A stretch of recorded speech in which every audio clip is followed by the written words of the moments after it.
Hey, this is Russ. Back out on the road again. Yes. This is my second day out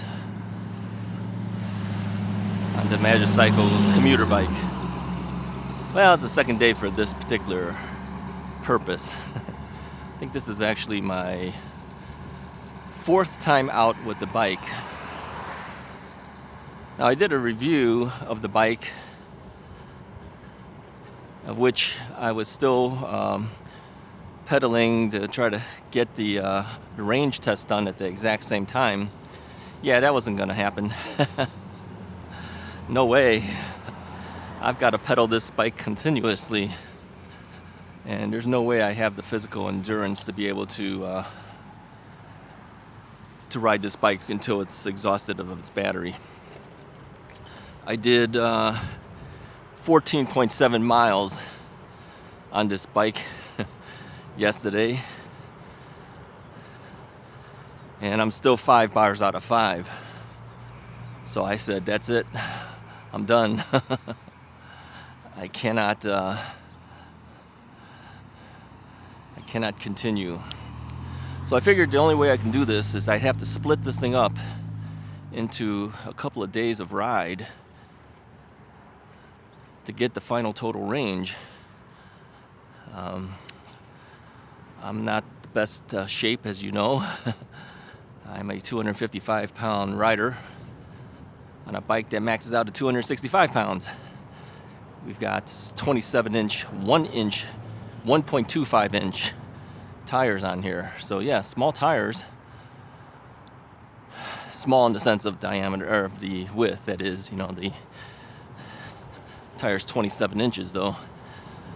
So it's a bit different than riding my other e-bikes. But I am determined to find out what the total battery range is going to be on this bike.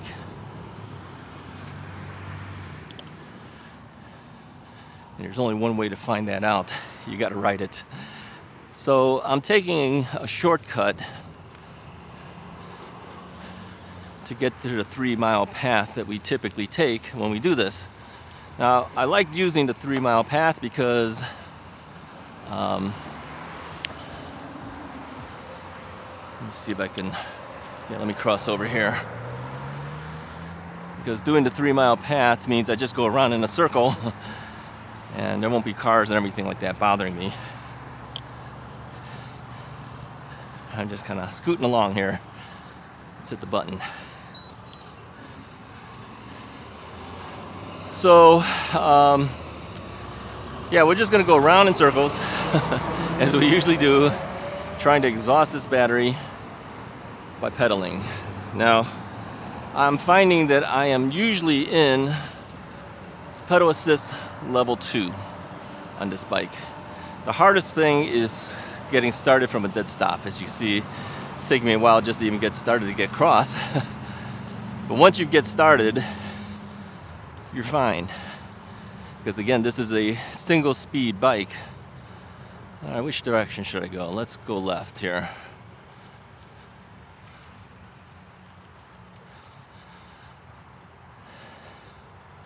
Yeah, getting started is always the hardest part on this bike because you have no gears. It is one speed. This is a class 1 bike, meaning no throttle. 20 miles per hour pedal assisted, single speed. Makes it a little challenging at the startup of the ride. But once you're up and running, yeah, it's pretty easy. Now, maneuvering, you can see I'm moving back and forth here like this. I can't do that on the big fat tire bikes, but I can do it on this thin tire bike. You gotta remember too, I'm pedaling, but I'm also coasting, but I'm not throttling because there is no throttle. So I'm just playing the game with the terrain. If the terrain has downhill, I'm probably going to coast a little bit. If it's uphill, I'm gonna have to pedal it to get up there. The fact that I can ride this bike mostly in 1 and 2 is gonna tell me I'm gonna get a lot of range. Now, our biggest concern was the fact that the bike has a 52 volt, now that's not a concern, that's a good thing. A 52 volt battery that has 7 amp hours. That's the one that people are concerned about. People are saying 7 amp hours. You know, most other e-bikes 14, 15 amp hours at least. This thing has half the amount. Well, it also has only a 350 watt motor. Most bikes are 500 to 750 watt motors or higher. But I'm going to tell you, it doesn't matter that it's 350. I'm still doing decent speed on this bike. And that 350 watts doesn't eat up your battery. You see what I'm saying? So you have some benefit of a lower wattage motor. And it does well. Oh, I think those are a couple of Great Danes or something. Those things are huge. Are those Great Danes? No, those aren't Great Danes. Greyhounds. Yeah, greyhounds. Were those greyhounds? Let me know in the comments below. Was I right? Is that a greyhound dog? You know, long and skinny?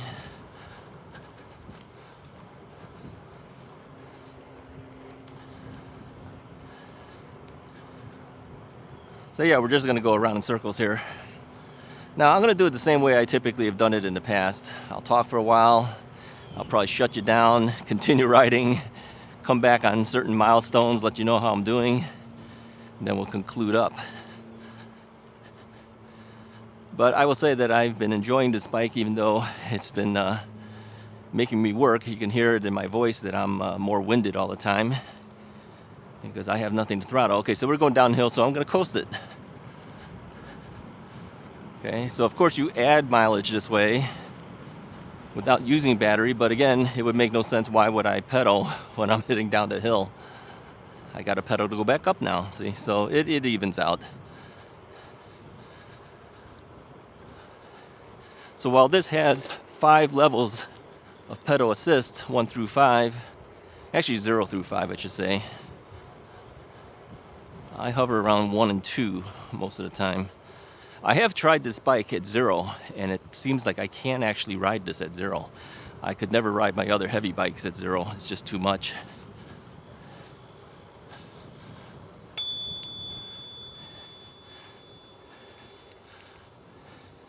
Thank you. I have noticed that I've learned to hit my pedal assist levels up and down. So as I was going up that hill, get past those dogs, I pumped myself up to 4, and I went back down to 2. This is actually the way to do it. It's just that I've gotten into bad habits of using my throttle a lot and not messing with gears and not messing with the pedal assist levels.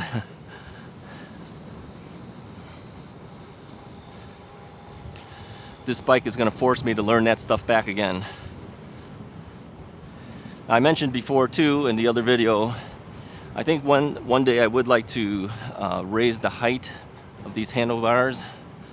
So I'd probably end up changing this handlebar stem or whatever they want to call this piece. I think I'd like to get an adjustable one that tilts towards me more. Then I can actually raise this handlebar up a little more so I don't have to lean over as much. Now, others have said that leaning forward is actually better, you have more control. That's true, but it's tiring out my arms and tiring out my hands by doing that.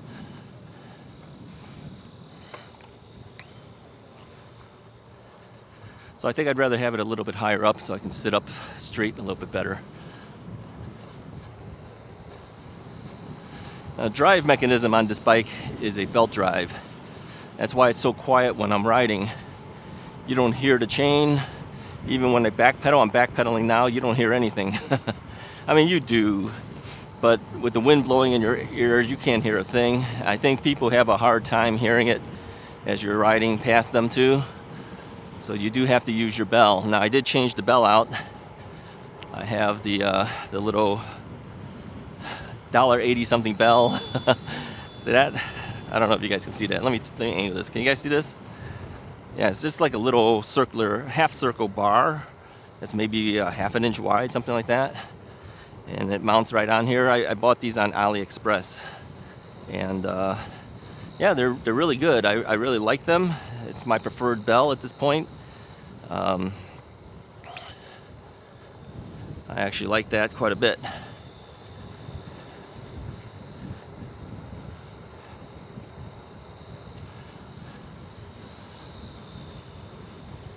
So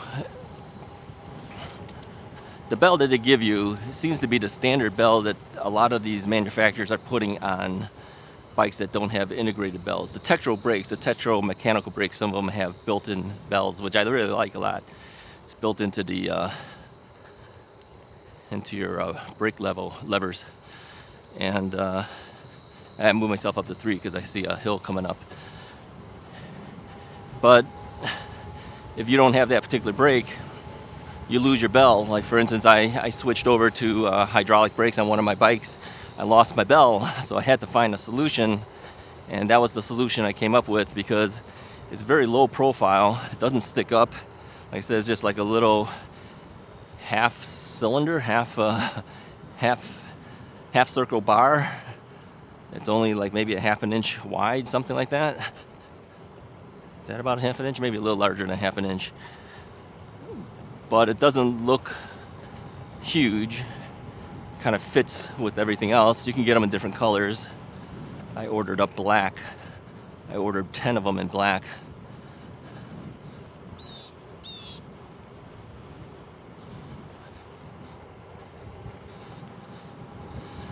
Out here they have radio controlled airplanes.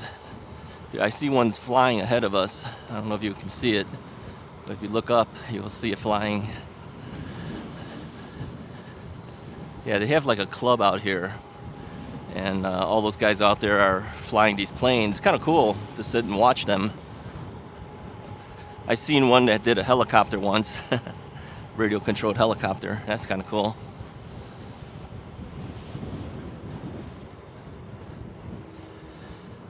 Yeah, I have to seriously wonder how much I'm gonna have to ride to exhaust this battery. We're at 17.3 miles, I'm still 5 bars out of 5. So let's just say this until we find the end of this. 7 amp hours, 52 volts for a 350 watt motor on a lightweight bike is plenty. I mean, really, 17.5 miles already, and we're still 5 out of 5.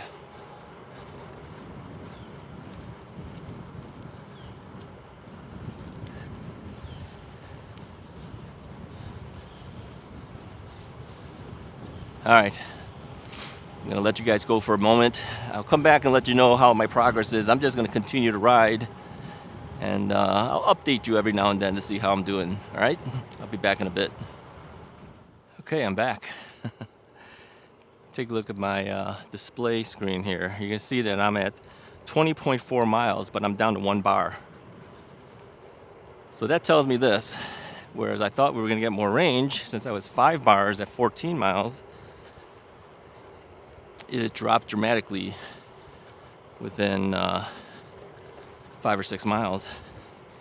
So I'm gonna be heading back home at this point, hoping that I make it back, otherwise I'll be pedaling at 0. So here's what I'm gonna tell you. I've noticed the display screen is not accurate in the sense of battery. It doesn't give you a continual drop. It gives you a drastic drop in battery power. So you got to know your range on this bike if you want to make it. Yeah, that's kind of a negative. You know, people have said, you never say anything negative about your bikes. Well, here you go. So I'm showing 5 bars out of 5 on a battery meter at about 14 miles. Right when I hit around 15 miles or so, the thing dropped 1 bar to 4. Then I think another 1 or 2 miles, the thing dropped to 3 bar. Then right around 18 to 19 miles, I'm down to 2 bars, and now I'm down to 1 bar at 20.8 miles. So I think my range for me, for a big heavy guy, it's going to be about 21 mile, I bet you. I mean, I'm still running at this point. I'll report until this thing totally dies. I'm just going to head back. But I'll put a graphic up here so you can see what the total mileage came out to be on the bike. But still, that's still not too bad. Oh, here's an interesting thing. You talk about people who complain to you as you're riding. So I had a lady said to me as I'm riding past her, says, "You're going to get a ticket?" I was doing about 15 miles per hour at the time, which is the legal limit on this path. People don't know sometimes how fast or how slow you go. That just in their mind how fast they think you're going. But I was doing the legal limit at the time. I'm not saying that I didn't go faster earlier before she was there, but when she saw me, I was doing the legal limit. So yeah, there you go. Okay, getting past this thing is kind of hard. I can't pedal up easily because you only got single speed here. So let's hit the button here. Back up, reposition the bike. So yeah, people are quick to judge, I think, even when they're not really 100% correct. Alright, waiting for our turn to cross here. Heading back towards the shopping center. Anyway, I'll say my goodbyes at this point. I think we've done enough. I'll put the final graphic here as to what the total mileage is. I'm just going to hang around the streets until this thing hits 0. If you like this video, go ahead and hit the like button, hit the subscribe button. If you're interested in this bike, like I said, currently right now they have a promo going on it. They've got it for $10.99. They dropped $500 off the suggested retail price. And then I saw on the site there was a $100 discount code that you can use. I believe, I think that's still valid for that. You can double check it yourself. But it's either $10.99 or $100 off of $10.99, one of the two. Either way, it's a pretty good deal. And of course, use the affiliate link in the description. If you do so, that helps me out. It gives me a few pennies. Gives me credit that I'm doing my job and showing people their bike. That's why they give me these bikes to review and also to bring it to attention to you so that you can decide if it's something you're interested in. Oh, let me say too, by the way, I saw somebody mention that they're having a harder time trusting my recommendations for bikes because there's so many bikes coming in. Well, there's a lot of product out there. And first off, let me say this too, my reviews are not recommendations. They are reviews, okay? So I'm not telling you to buy a bike or not to buy a bike. I'm just saying if you're interested in the bike, you can buy it, but it's your decision. I'm not recommending anything, all right? I'm just saying this is what's given to me, this is what I see, this is what I feel about the bike. So don't think a review from me is a recommendation, and may not necessarily be. Not all bikes are bikes that I 100% like, to the point where I would buy one, that is, but it might be good enough for you to buy one. I'll talk to you guys next time.